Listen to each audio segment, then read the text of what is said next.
Umunsi mwiza mwebwe mukurikirana Kigali One. Aya ni amakuru akomeye cyane ku ngingo zigiye zitandukanye mu ikipe ya Rayon Sport nyuma yo gukina n'ikipe ya Vision. Dore ko bamwe mu bayobozi ba Rayon Sport amabaruwa atangiye gucicikana muri RGB nk'uko ariyo yabahaye ubuyobozi kugira ngo baze bareberere iyi kipe ya Rayon Sport ndetse babashe kuba bayishyira ku murongo ndetse n'ibitagenda neza babashe kuba babigendesha neza ndetse n'umusaruro ubashe kuba waboneka.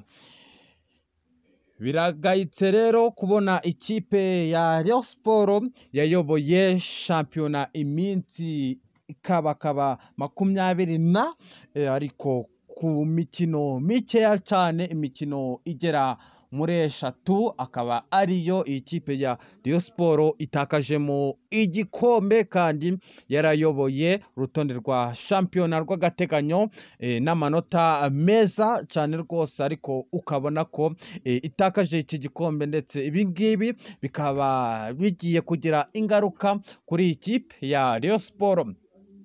Bamwe mu bayobozi ba Rayon Sport batangiye kwandika amabaruwa akomeye cyane basaba kuba barekura ubuyobozi, ndetse ni byinshi bikomeje kuvugwa muri ikipe ya Rayon Sport nyuma yo gukina n'ikipe ya Vision bikarangira ari ubusa ku busa, amanota akaba aje gutakara.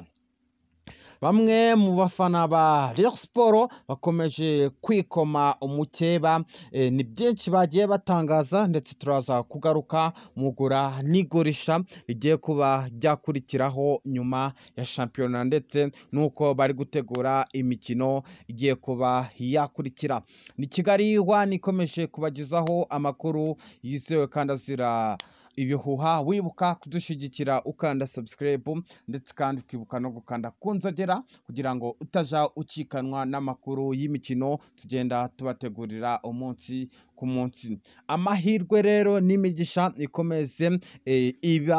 ibarundeho cyane, ibe myinshi mu byo mukora byose, bikomeze kubahira umunsi ku munsi.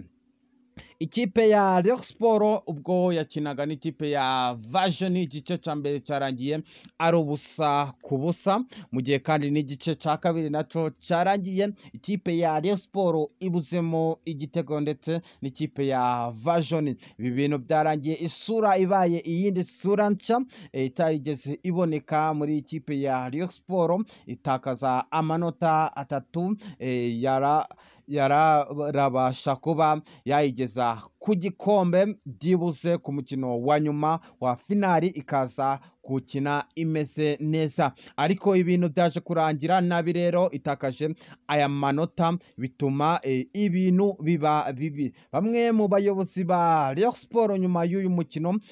barangije kwandika amabaruwa, dore ko uwo bakunze kwita Paul Muvunyi ndetse na perezida w'ikipe ya Rayon Sport bwana Tadeo bakaba banditse amabaruwa akomeye cyane basaba RGB ko ubuyobozi babahaye